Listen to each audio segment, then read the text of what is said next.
सभी को मेरा नमस्ते।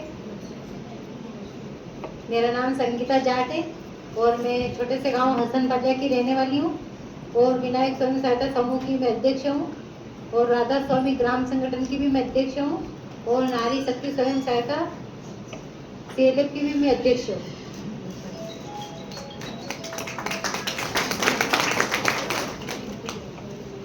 अब मेरी कहानी तो बहुत बड़ी है पर मैं बहुत छोटे शब्दों में सुनाना चाहती हूँ। मेरी भी शादी मतलब 10-11 साल की होंगी तब हो गई थी और पढ़ाई भी मेरी बंद करा दी थी क्योंकि गांव में तो पढ़ाई का कोई मान ही नहीं है कि तो वही गोबर डालना है कि और क्या करना, चूल्हा चौका करेगी, गोबर डालेगी, इससे आगे क्या करेगी।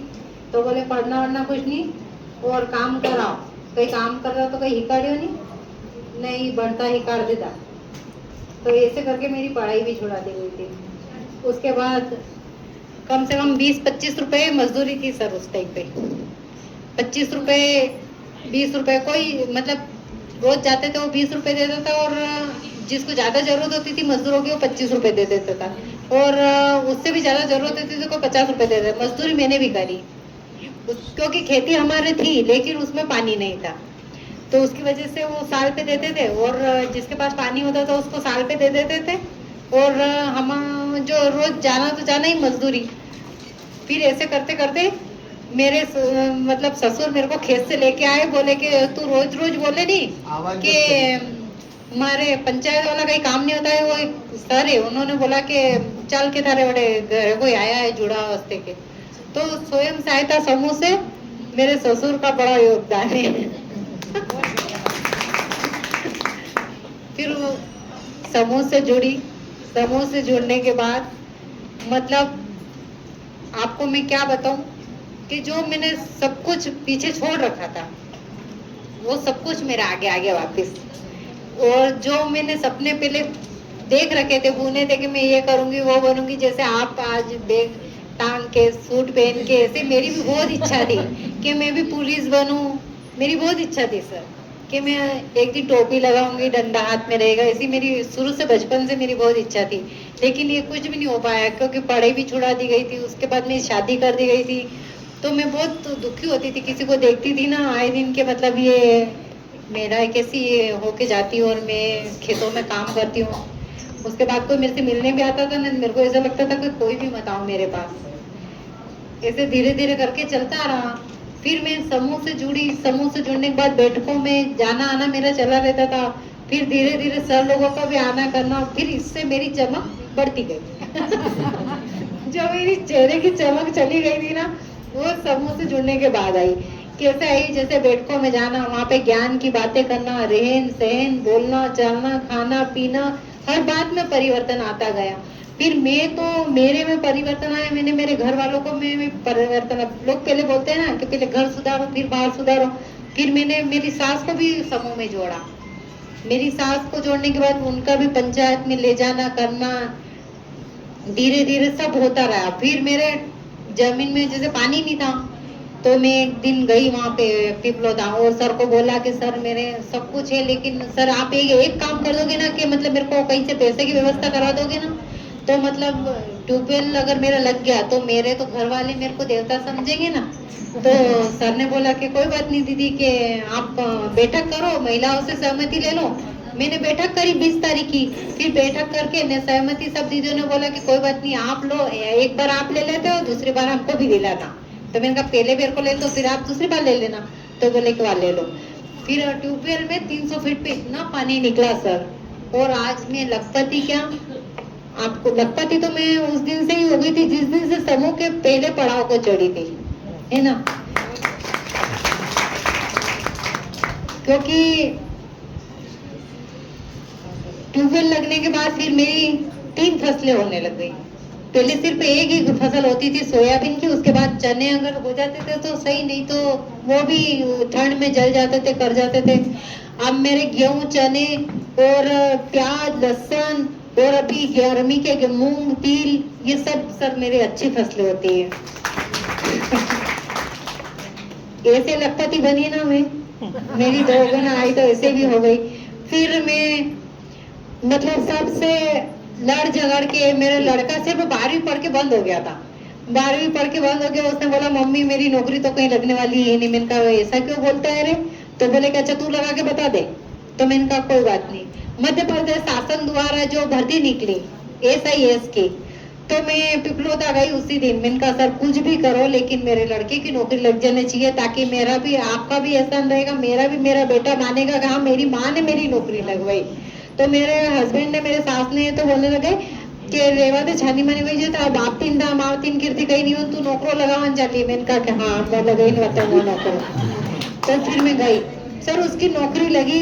और मैंने बोला उन सर को सर ऐसी जगह देना कि भाग के नहीं आ जाए। और उन्होंने बोला कि दीदी आपको कौन सी जगह पसंद है? मैंने कहा सर इसको गुजरात दे दो। उन्होंने गुजरात दिया। 26,500 रुपए उसकी महीने की तनख्वाह है। वो रोजगार मेला किसने लगाया?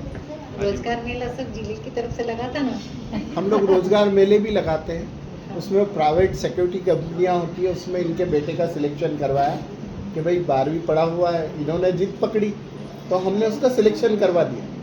वो शुरुआत में शायद 18,000 लेता था सर, पहले है ना 26,500 है, लेकिन वो PF और वगैरह काट के ना 18,500 रुपए देते हैं उसको। वो केश 18। हाँ। और कितने रखता है, कितने तुम्हें देता है? 15,000 हमको सूखे पहुंचाता है, 3,000 वो रखता है।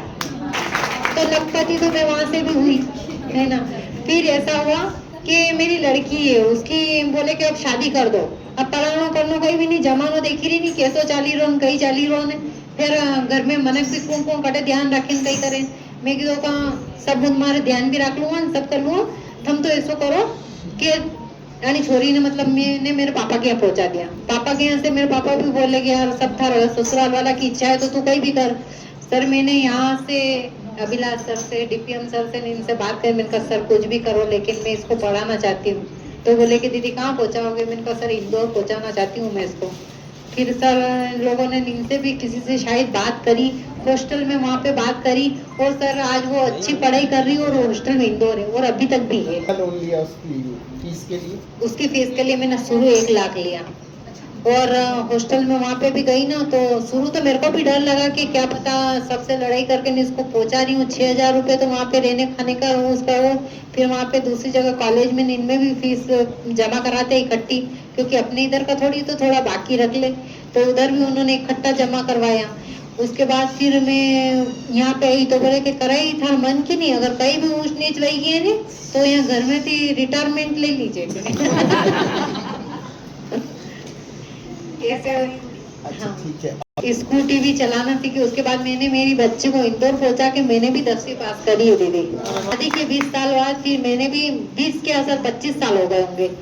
तो मेरा भी हौसला बढ़ा कि ये लोग पढ़ सकते तो मैं नहीं पढ़ सकती क्या? जब हमको बढ़वाने घुमाने के लिए ले गए थे सर लोग, तो मैं तब तो मैंने हसन पाले और ये जावरा तो मैंने कभी देखा ही नहीं था कि जीवन में मैं कभी देख पाऊंगी या आगे इससे बढ़ पाऊंगी। कभी फिर पंचायत में भी जाने से बहुत जी घबराता था। मैं बैंक में शुरू बार लोन के लिए गई, उन सर ने बोला बैठ जाओ। तो मैंने कहा अब मैं कभी जीवन में बैंक में नहीं आऊंगी। मैंने सर को फोन लगाया, मैंने कहा सर वो बैंक वाले तो इस तरीके से बात करते हैं, अब मैं कभी भी नहीं जाऊंगी। सर ने बोला यार हमारी दीदी आए तो ढंग से बात करा करो, वरना ये तो कभी फिर ऐसे तो आप इनको कभी बैंक में आने ही नहीं दोगे। तो आप जाते हैं ना, कभी मैं लेट 6 बजे बाद अगर वहाँ पे लोन किसी को दिलाने में देर हो जाती है तो सर बोलते हैं दीदी खाना वाना नाश्ता वास्ता यही कर लो, हमारा टिफिन पड़ा है। और चाय वगैरह सब पिला के पहुंचाते हैं। और कभी देर हो जाती है। सर एक बार मेरा लोन हुआ था 6 लाख का शुरू बार, तो सर बहुत देर हो गई, 7 बजने को आई और ठंड का टाइम। सर हमको वहाँ हसन पल्ले छोड़ के गए ग्रामीण बैंक वाले। हाँ, और जब शुरू अब हमारी 5वीं बार 6-6 लाख का लोन हो गया है। और अभी परसों सर हमारे ग्रामीण बैंक वाले सर, मैंने बोला सर अब मैं लहसुन प्याज बहुत ज्यादा बोते हैं, मतलब बहुत ज्यादा क्या बोते हैं, ट्यूबवेल हो गया तो फसल ज्यादा आने लग गई है तो रखने की जगह कम बढ़ रही स्टोर बनने। हाँ, तो मैंने कहा कि सर अब ऐसा करो कि मेरे इस पे जो प्लाट पड़ा तो पतरे का सेट बनाया सर अभी 1 लाख का। और उसमें शुक्ला उगला सब भर के अभी खर्चा ज्यादा हो गया, तो इनका मिशन के जरिए मेरा पशु सेट भी अभी मंजूर हो गया है और 10-15 दिन में उसका काम भी चालू हो जाएगा। और इसके बाद वो नंदा फलोद्यान में सर वो बड़े कैसे सीखे आप? वो तो स्कूटी का बात यहाँ से शुरू लेके गई, कलेक्टर साहब ने ये सब भी दे तो बोले कि चला लोगी क्या? तो मैंने कहा अगर नहीं चलेगी तो स्कूटी शायद भी दे मेरे को। तो मैंने कहा कि हाँ मैं तो चला लूंगी। तो थोड़ी बहुत मैंने, वो मेरा भैया चलाता है स्कूटी, तो थोड़ा सा मैंने उसको दिमाग लगा के देख लिया था कि कैसे चलाते हैं। तो मैंने उस टाइम पे उसको देखा, इसने कहा यहाँ पे चाबी लगाई, वैसा करा वो करा, कहाँ दबाया क्या करा। उस टाइम पे कलेक्टर साहब के सामने भी यहाँ पे कलेक्टर ऑफिस में चला के बता दी थोड़ी सी। फिर अब तो मैं 2-3 दिन को बिठा के चली जाती हूँ। ये मतलब एक